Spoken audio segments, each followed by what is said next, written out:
Hello and welcome to Dream Team Coach TV, brought to you by Betway. I'm Sean Burke. Joining me is Graham Marshall, Jack Townsend, and Nick Elliott. Coming up on this week's show, perhaps most obscure and fearsome of all, Jose Mourinho's Roma. Yeah, I can tell you that giving away a penalty early in the Champions League final does not pay off. Yeah, no, I'm off, lads. Okay. Yeah, and we'll see Andy. Thanks for popping in. It essentially boils down to people like Leicester and people don't like Spurs. Yeah. Yeah. Oh, Nick's put it in the group chat. Oh no! I'm not gonna look. Change places. The cunning viewers amongst you may have noticed that not only have we changed outfits, Nick has turned into Andy. It was a rough night. That's because we're recording this the morning after the Europa League final, where Man United lost to Villarreal, something we're all really gutted about. They finished second, but got no trophies. Is that a successful season for Man United? Can it be? When you think of peak United, that's where they want to be back at, right? I mean, no one's going, oh, we'd like to be slightly below the Fergie era. One thing I would say is it's one thing that really stuck out to me particularly about penalties and how much of a knife edge it is that if they'd have actually won that penalty shootout, we would be praising Ole now. We would be going, you know what, second place trophy, they've done really well there. But I suppose also it shows the importance of silverware, right? Because ultimately the biggest moment in Ole's Man United career was last night on that touchline, and he bottled it. He didn't even make a substitution in 90 minutes. United were just dull, boring. They weren't creating anything. If you're not creating anything, you've got to make a change, haven't you? Surely. Cavani feeding straps up front. How scary is that he just didn't have the confidence to change things? What does it say about Donny van de Beek? He's meant to have been the star signing last summer, and he put on James and Mata on ahead of him. I mean, Van de Beek, I just think he's obviously a very good player, and I just don't think he's settled. I think sometimes we just have to accept players just sometimes don't settle. Well, let's just be like, because we've got to do this quick, boys, haven't we? So let's just get straight to it. So Ole, should he stay next season based on what we saw last night? I think he gets until Christmas at least, that classic Christmas period. Because I mean, ultimately the people at the top are still going second place, Champions League. Okay, we lost the final, bit of a shame. The pot there to get big signings. I think, they're chasing Sancho, Kane. You think if he gets them in and he's still not getting results, then he's got to be a goner. But the likes of Zidane and Conte have just come available.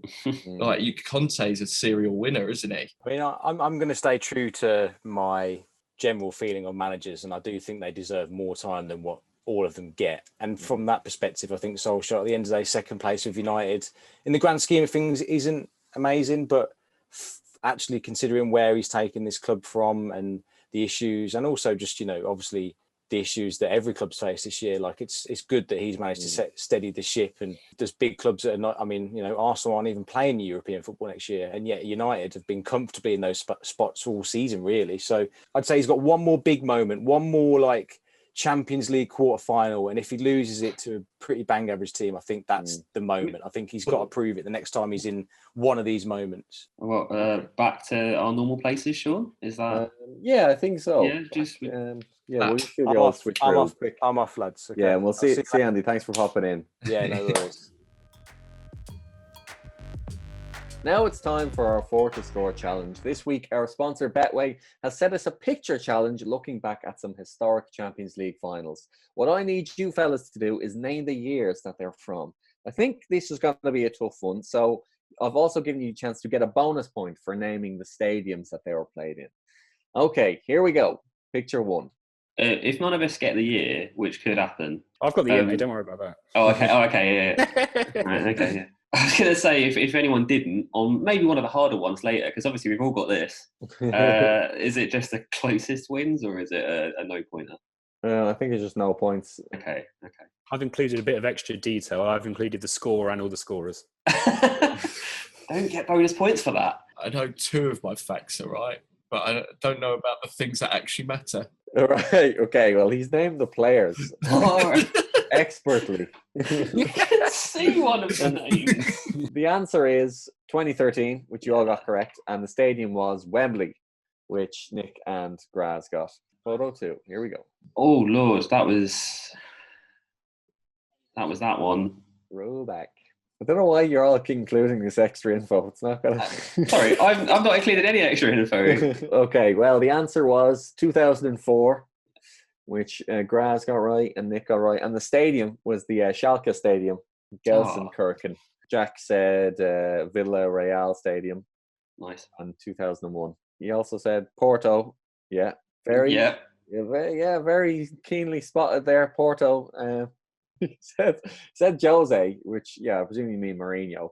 That just Jose, then Deco, and then winners. Winners. They're holding the trophy in the photo. Photo 3.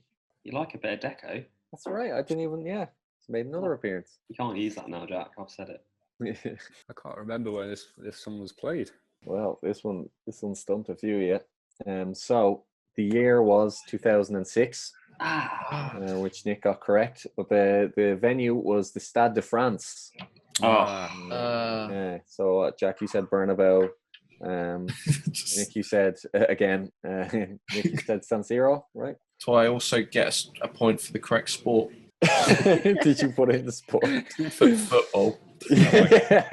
He did. Wow, that's very keenly spotted again. Well, we'll have to stick around to find out who wins this week's 4 to Score challenge. At the moment, Nick is leading, but Graz could pull it back to make it a respectable draw and leading to a tiebreaker. But we'll see what happens, because right now it's back to the football chat. Now the domestic stuff is done and dusted, we can turn our attention away from boring matches between two English clubs and focus on another match between two English clubs. But this is the Champions League final, the biggest stage in Europe since the one they use at the Eurovision. Chelsea have won the last two quite recent meetings between these two clubs, though. Will they make it 3? Yeah, well, that's the thing, isn't it? Has he got a bit of a psychological edge, Tuchel, right now, right? Coming in and doing the double, Cup and League. I still feel like surely it's got to be City. I feel like we felt that the other 2 times they played, though, as well. It's like, exactly. It's still City are going to win, though. And then Chelsea have won both times. We're like, okay. I'll give Tuchel credit for the FA Cup one, because that was a proper game and they really did neutralise Man City properly. But I'm not going to give him that much credit for the league one, because Pep named a kind of end-of-term team with like one midfielder. Aguero was doing Panenkas. The FA Cup one, that was proper, because that was like the most blunt City have looked all season. So that's the game that Chelsea want to replicate. Probably not the other one. Let's give away a penalty nice and early, lads. I can tell you that giving away a penalty early in the Champions League final does not pay off. Yeah, so. It's not a tactic that works. Where's he looking? I was pointing. He was pointing just up like that. Cover that. Yeah, cover that. Well, speaking of that final, in terms of finals in general, they tend to be a lot more cagey, don't they? The last few Champions League finals have either been quite cagey or kind of defined by individual errors, like the Karius final. And I will call it the Karius final, not the Gareth Bale one. Because I saw highlights of that today, and I think Champions League even put it out saying on this day in 2018, whatever it was, Gareth Bale did this, and they showed the whole highlights. It's like, I can't believe Gareth Bale scored that goal, and I still were coming away going, that's the Karius final. Tuchel was in the final last year, as well, with a different club. Is that the first time this has ever happened, that somebody's done it 2 years in a row with 2 different clubs? It's a sort of stat that I absolutely should have researched, Sean. You're bang right. I'm glad that you just assumed I wasn't obligated to research it either. I'm just asking. I reckon it probably has happened at some point. I mean, it's quite an achievement, to make the final, with 2 separate teams anyway. He might be the first one to imagine he lost it 2 years in a row, 2 separate clubs. He'd be absolutely gutted. What a record that would be. Well, it's possible, but also, if that happens as well, that'll get spun as a stick to beat him with, he's a loser kind of thing or whatever. But what people don't often give credit enough is just actually getting to the finals in general. Because that's what Jurgen Klopp, people used to mock Jurgen Klopp. He had a reputation as being someone who got to finals and lost, and rather than going this bloke keeps consistently getting his teams to the finals, he's probably going to win some big stuff soon. Everyone was like, what a loser. They should, why would you ever hire this guy that always gets to the final? What an idiot.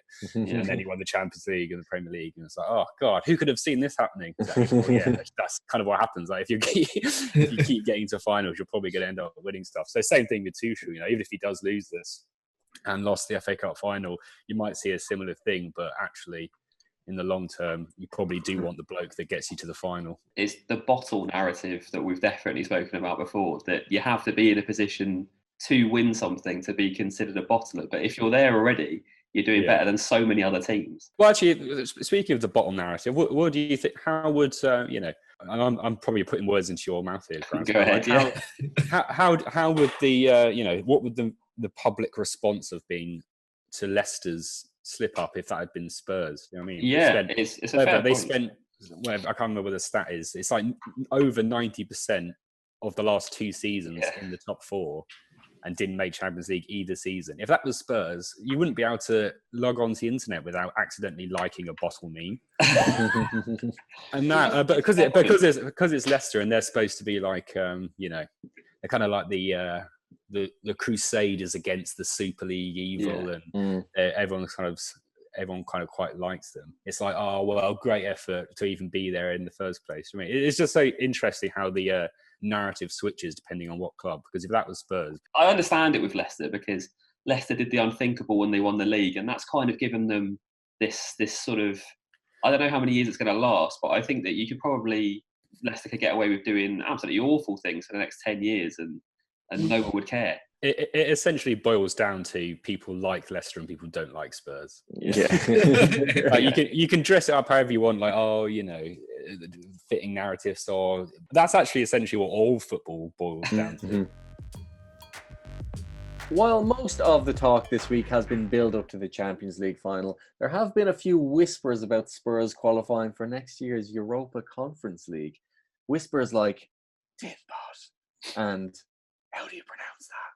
And I didn't think that was a country anymore. But as an Arsenal fan, with the prospect of no European football, I want to ask you guys, what's better? European football or no European football? Graz, I'll go to you first. Well, yeah, I mean, I have to probably say European football, but only because, and I mean, it's almost entirely because I saw that photo of the one Arsenal fan with the St. Totteringham's Day placard at the Arsenal game on the last day of the season. So confident was he that you would finish above us and qualify for this totally new tournament that nobody knows anything about. I'm really just looking forward to reigniting the rivalry with Lokomotiv Plovdiv. The qualifying to the Europa League. They've had it coming. Yeah. I saw this amazing meme, and I've since realised that it isn't a club that's participating in the Conference League, but there's this stadium, and it's got a train line going through it, and a steam train just comes through, and a thick fog just blocks the whole stand's view of the pitch. That was a joke I was in, but like it's not that far away from the truth. Like if you look at the stadium capacities of some of the teams that have qualified, we are talking like 2,000, 3,000. Yeah. Well, I suppose it's like Spurs playing Marine in the FA Cup, but not quite as bad as that. Not quite, yeah. Just slightly above that. The ball going into back gardens, and it's got into someone's pond. Sorry, Mr. Strange Lithuanian farmer. Can you throw that ball back to her? You've got Aberdeen in there. That's fun. You've got Dundalk. You've got some Irish clubs in there as well. Yeah. And perhaps most obscure and fearsome of all, Jose Mourinho's Roma. Yeah. I mean, there's a list that went around of some of the names of these clubs. There's a club in there from Gibraltar called Europa. In there. There's a San Marino club called Trey Penny, which must be what a season ticket costs. There's a Finnish club called Honka. For fans of finding out about really obscure clubs across the world, it's actually going to be quite a fun tournament, possibly.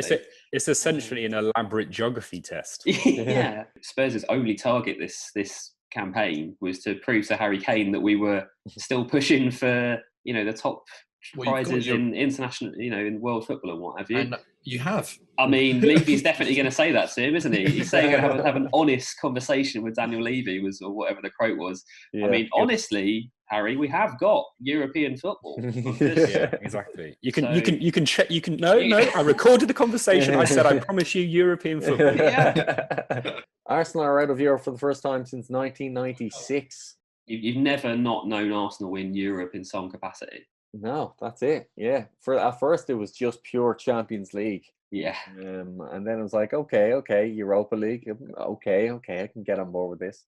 Not even the stepping stone of the Europa Conference League. No.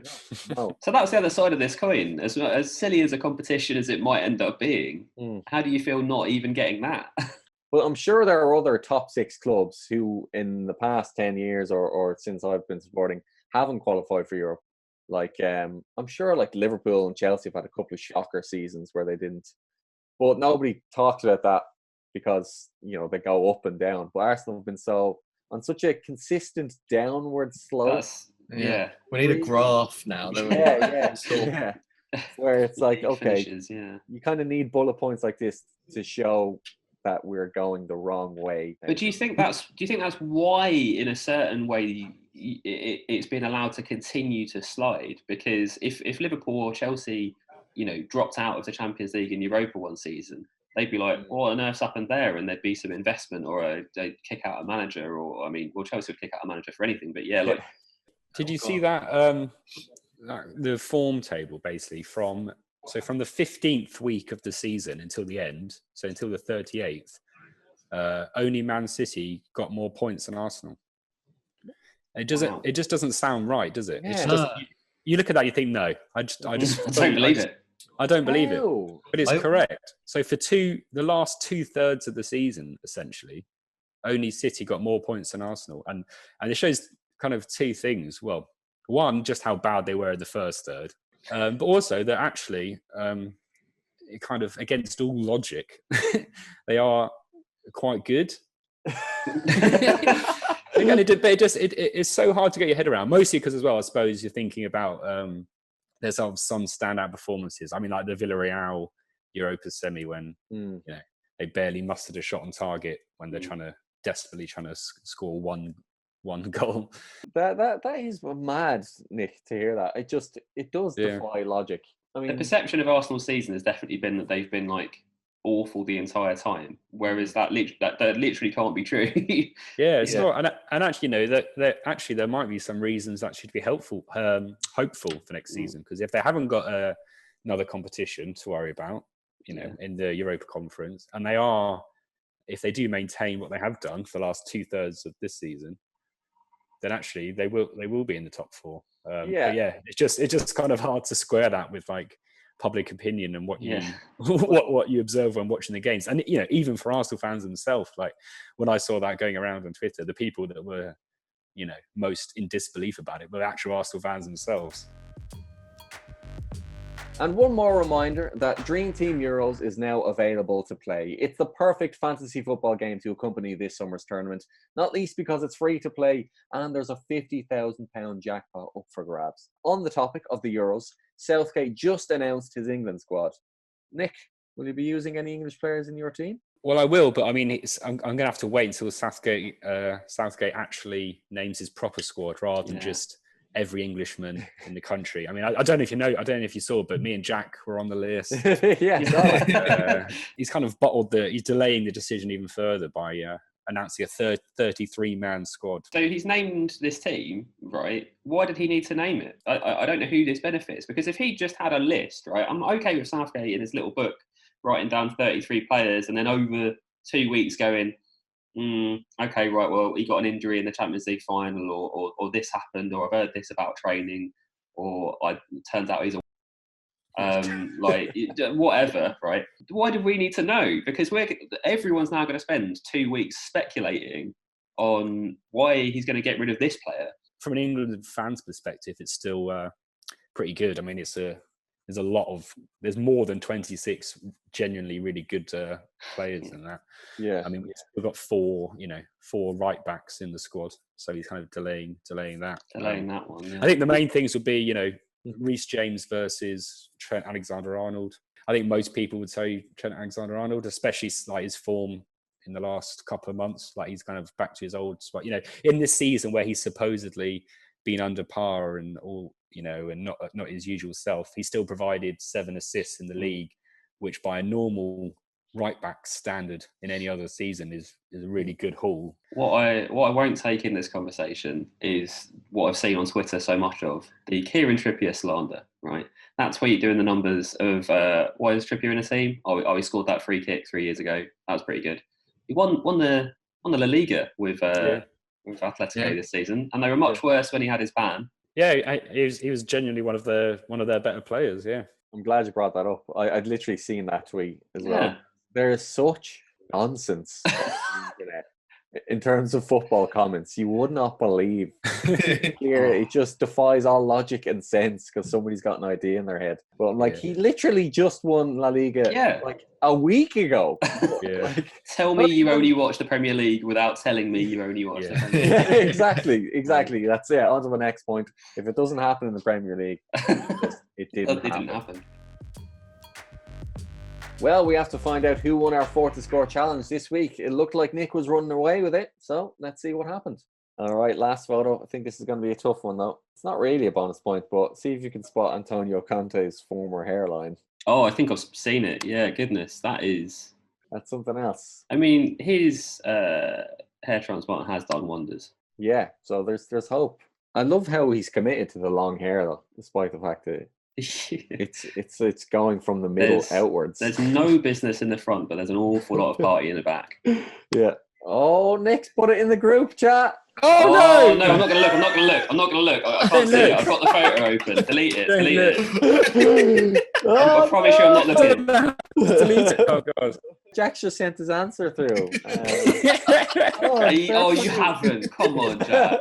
I can't help if I was on the chat. All right. Well, congratulations. You all got the year correct. Oh, that's still sad though. Well done, Jack. 1996. But the location was the Stadio Olimpico in Rome. I went with that. The last one. It wouldn't have mattered because Nick got the right one. Anyway. Just held off. So congratulations, Nick. You are the winner with 6 points. And Jack, you've got a respectable 2. Despite all your bonus info. Laugh. Laugh at that. It was 2. He said respectable 2. Well, because what I thought was coming then was he was going to praise obviously Nick for winning, praise you for your respectable 2, and then because of the Spurs bias we've discussed, move on and be like, and Graham got some scores. And Graham's got more points than Jack. Yeah, but who cares because he's not Leicester. Jack is the Leicester of this. Yeah. He won a challenge like in the first week, and now everyone's like, he can do what he wants. Well, that's all from us, folks. Thank you for joining us on another episode of Dream Team Coach TV, brought to you by Betway. And don't forget to sign up to the Dream Team Euros game. That is now available to play, so get your team sorted.